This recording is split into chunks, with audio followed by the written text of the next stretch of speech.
go on my capture card. Give me a quick moment to make sure our audio balance is solid. Yeah, that looks fine. Let me know if there's any issues with the audio, and I will take care of them straight away. But yes, welcome to a special series I wanted to get off the ground this evening while we still can. Sekiro Shadows Die Twice, the most recent project by From Software, the developers of such gems as Demon Souls, Dark Souls, and Bloodborne, and the team behind the upcoming Demon Souls remake for PS5, which I'm just super excited to share with you all. Let me change my settings here on Twitch real quickly. I actually have a bit of a special history with this game on this platform, so give me a moment and we will... Come on, Twitch.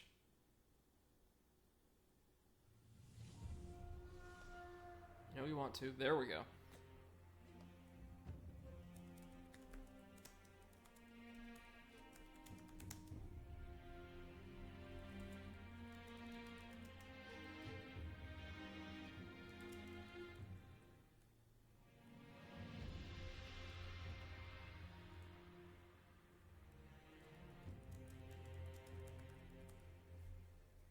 Okay.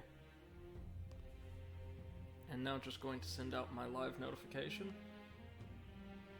Sorry, things are kind of chugging on Twitch's end, it seems like. I think we're okay, though.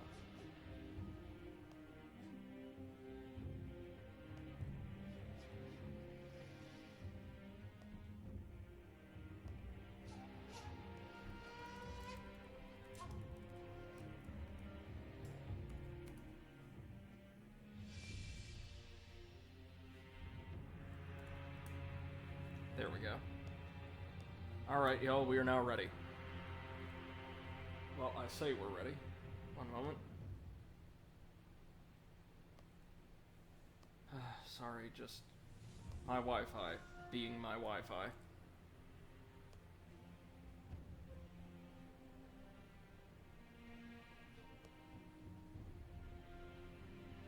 Are we good? Are we good, Twitch? There we go. Whew. Alright.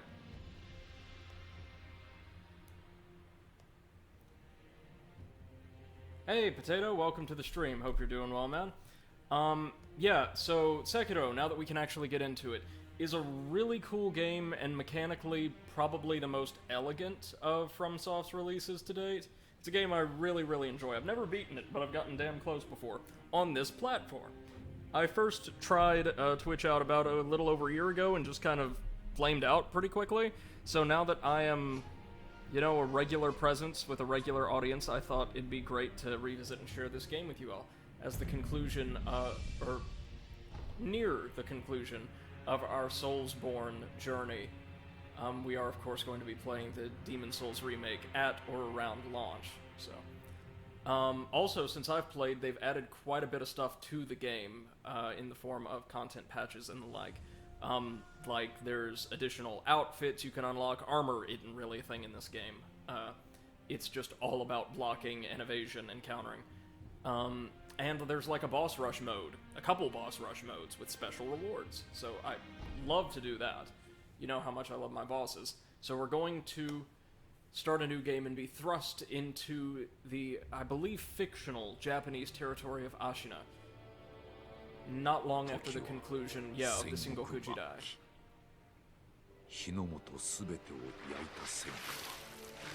Got a gorgeous opening cinematic. 山深いアシナの国にも燃え広がっていた。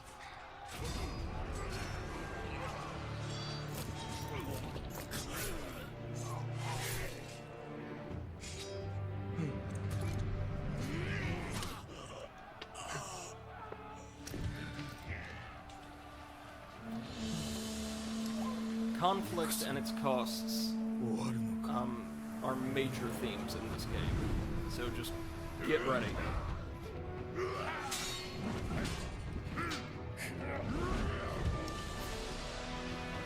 Now I know what you're thinking, and yeah, we'll get to fight that at some point. don't you worry. One of the things I love about this game, something I hope FromSoft continues with moving forward, is it has an insane amount of boss fights. Like, probably at or just over 3 dozen total. No, probably around 3 dozen. But they're all over the place, big and small, like, quick and long, just boss fights of every shape and size. And it is probably the best entry in their catalog in that regard.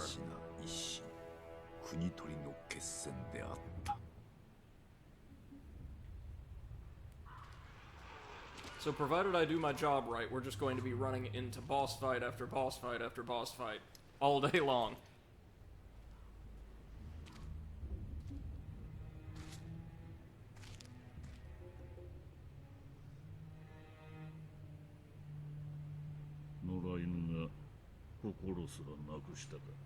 You can choose to go with either Japanese or English voice acting. I'm opting for the former, of course. And the Japanese voice acting is really, really good. I don't know about the English. I've not heard enough of it to make a judgment. From what little I've heard, it's about on par with Dark Souls VA quality, though. Right, so that's us.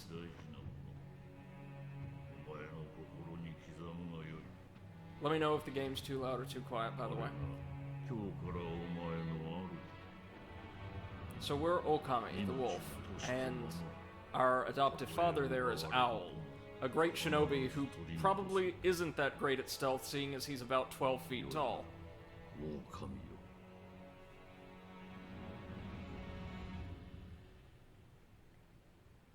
So, like with most FromSoft games, the plot is really simple, but the world and the greater lore, oh god, is not.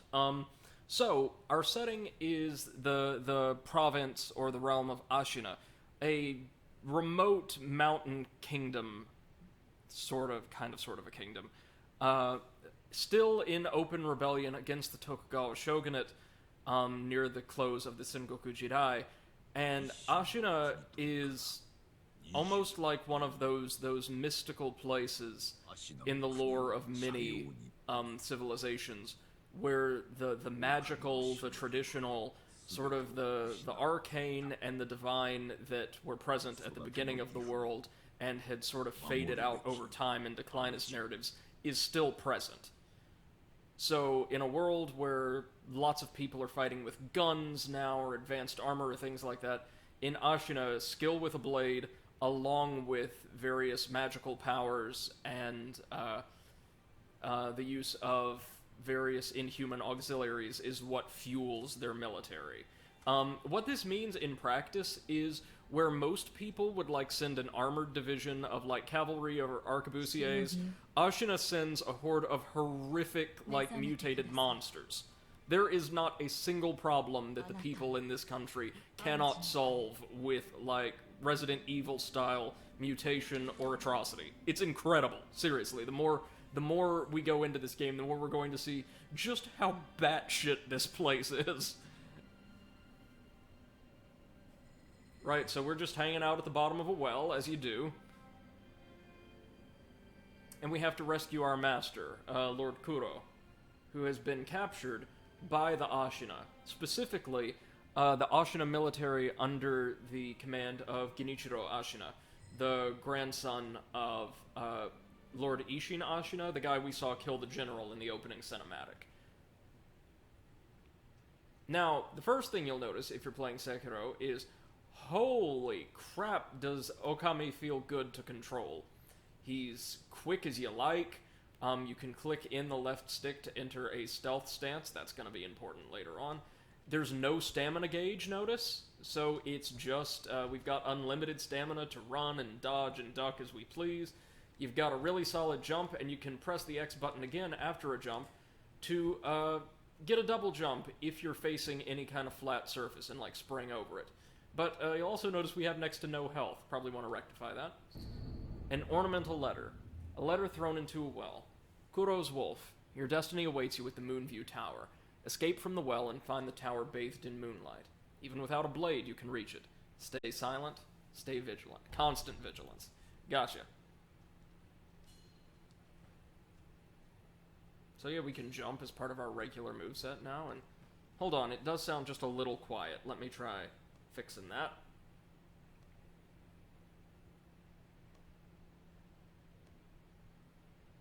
There we go. That should be good. Hope everybody's having a great day, by the way. And as you can see, Ashina itself, we're in the reservoir now, is just a gorgeous place.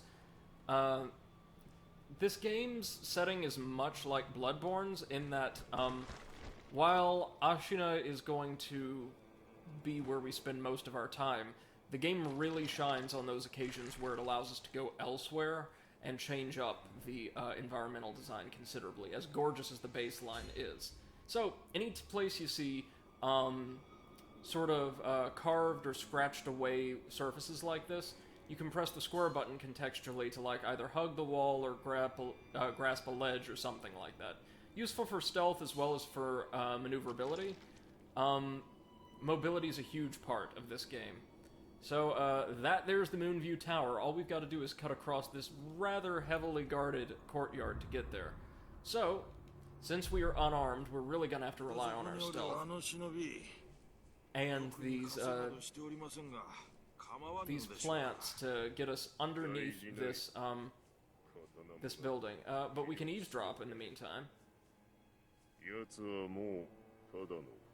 So we apparently gave ourselves up and just willingly surrendered after Kuro was taken. But we can rescue him now. Now, at several points in the game, when you get close enough to enemies that have not been alerted to your presence, you can elect to eavesdrop on them to gain some info. Later in the game, it'll often be like useful clues for boss battles or to locate treasures, but right now it'll just be additional context.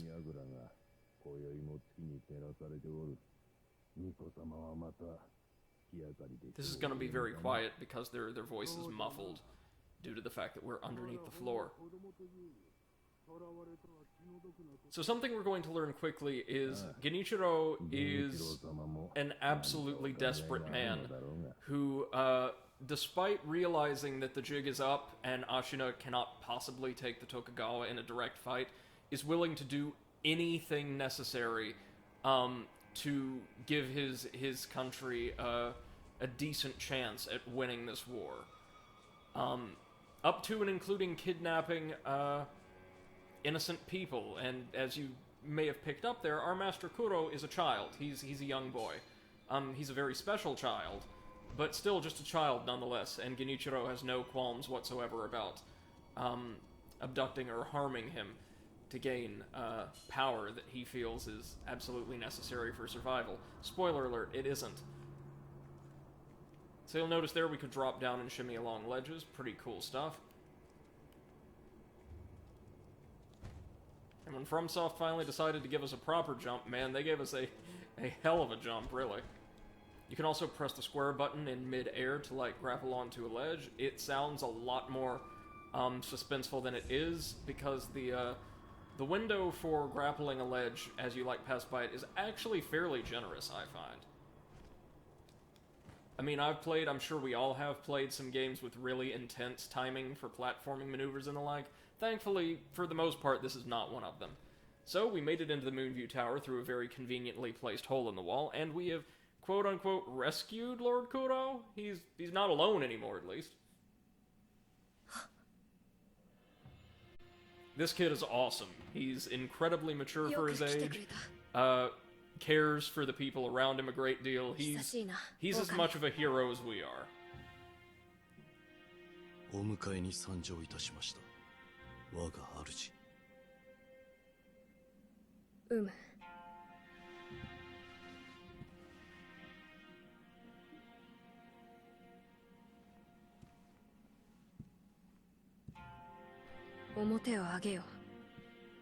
I'm not sure, but I'm fairly certain he's one of the Ashina family's relatives, too. Well, we're armed now. Oh, I hope y'all are ready. The combat in this game is incredible. Now, something to note. we do not get to build our character, like in the other games in this little, like, stream series. We have a single build that we can modify within certain parameters later on down the line that we just have to learn to use incredibly well. Now, fortunately for me, it's a dex-style build, all about, like, agile maneuvering, dealing lots of damage quickly, and skillful utilization of block and counter maneuvers. So now we have our main weapon, Kusabimaru, a katana given by Kuro, the Divine Heir, an heirloom of the Hirata family, a cadet branch descended from Ashina. Right, yeah, no, so he's one of the Hirata. Though once thought lost, it's found its way back into the hands of the wolf. The name Kusabimaru beseeches. A shinobi's role is to kill, but even a shinobi must not forget mercy. A mantra the blade itself may manifest. This is a major point we want to keep in the back of our head through the duration of the playthrough. Another major theme throughout this game that we're actually going to get the chance to weigh in on at various points in the story is, like, whether it's better to follow orders to the letter and fulfill the role dictated to you by people who genuinely care for you, or whether it's better to sacrifice certainty and safety and place and position in the world in order to do the right thing or to care for others who may need you. It's not exactly moral choice because it's very clear-cut, but it is there.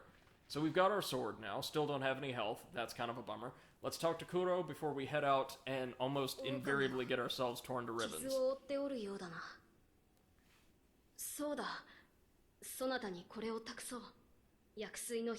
Yeah, there we go. We got the healing gourd. It's an Estus flask. It's just an Estus flask, but like a vegetable this time. A gourd filled with vitality-restoring medicine. Resting refills the gourd. It is made by an apprentice of the legendary Dr. Dogen. Though it is strange that the gourd's medicinal waters refill automatically, the seeds within may hold the secret to how it works. So by medicinal waters, I assume they just mean, like, straight-up moonshine. It'll make the pain go away, as far as you know.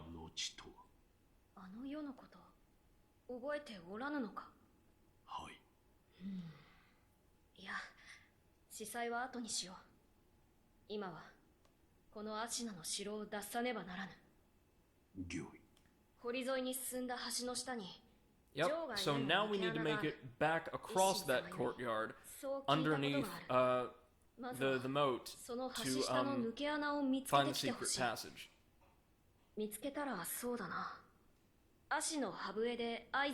We don't need to worry about this. This is something that will happen automatically. All we need to do is get there. Now, one thing I need to caution you guys about, this game does have a relatively slow start compared to the other Soulsbourne games.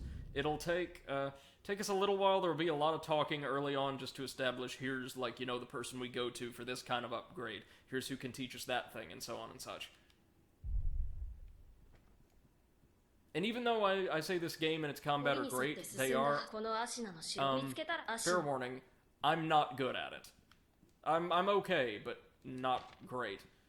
So, if we enter the old pause menu, which is a real thing now, we could just straight up pause the game, thank you. You'll see so many of these slots are locked, there's a bunch of stats we might not understand at the bottom, don't worry about that. We're just gonna lay down our healing gourd. Notice we also have a homeward idol. A small palm-sized wooden Buddha can be used repeatedly. Held by the wolf ever since he was saved by his father, so the owl, its corners are rounded with use. This Buddha is used to return home. It will return the user to the last visited sculptor's idol or the dilapidated temple. Dilapidated temple is the equivalent to the Firelink Shrine in this game. Here's what we wanted. Pellets. Medicinal pellets that slowly restore vitality. Think a life gem from Dark Souls 2. A secret treatment passed down for generations in these lands. Records say it has been used in battles since times long gone, and lent to the famed resilience of Ashina warriors. A pill case full of these pellets would also serve as a battle charm. Right now, we'll go ahead and throw the pellet in that second quick slot, just in case.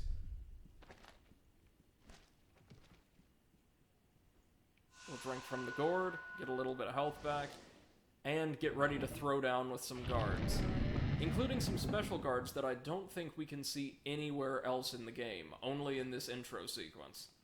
Yeah, these guys. Okay, so time for me to give you a rundown of how combat works. First, let's read this.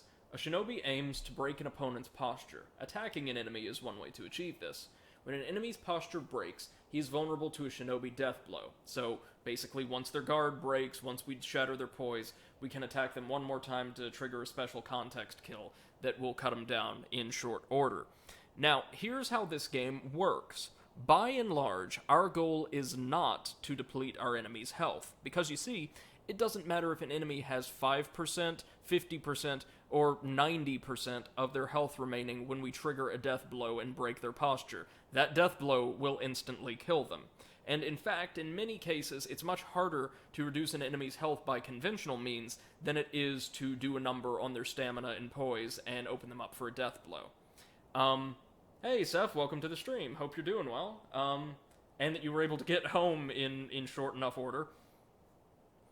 So what we want to do is look for opportunities to exploit our enemy's guards and get them on the back foot so we can cut them down. Seth says, yeah, I'm tired as heck. I would imagine. Make sure you get some rest in, and if you want some, like, relaxing, soothing content, this is not the stream. Sekiro is not gonna be it. What this means in many cases is we're going to be focusing on attacking our enemy's guard to lower their posture slightly, or blocking them with perfect timing to deflect their blows and deal an incredible amount of poise damage. They can do the same to us, of course. So this game is more about, like, perfect blocks and dodges than it is relentless attacking, like, say, Bloodborne or Dark Souls 3 were. And I think that feels so much better, where most of the combat's all about opening your enemy up for the one big attack that cuts them down. These are enemies we don't see anywhere else. These unarmored, like, retainers in plain tunics. We can sneak up behind them and get an instant death blow because we're ninjas. Let me know if the audio's off, by the way. I don't know if it will be. There we go. Hey, Exit, how's it going? Exit says something you're so very good at. I know. Exit says audio's way off. Okay, give me just a second. We can fix this. The stream is going to go down for just a moment, but we'll be right back with you.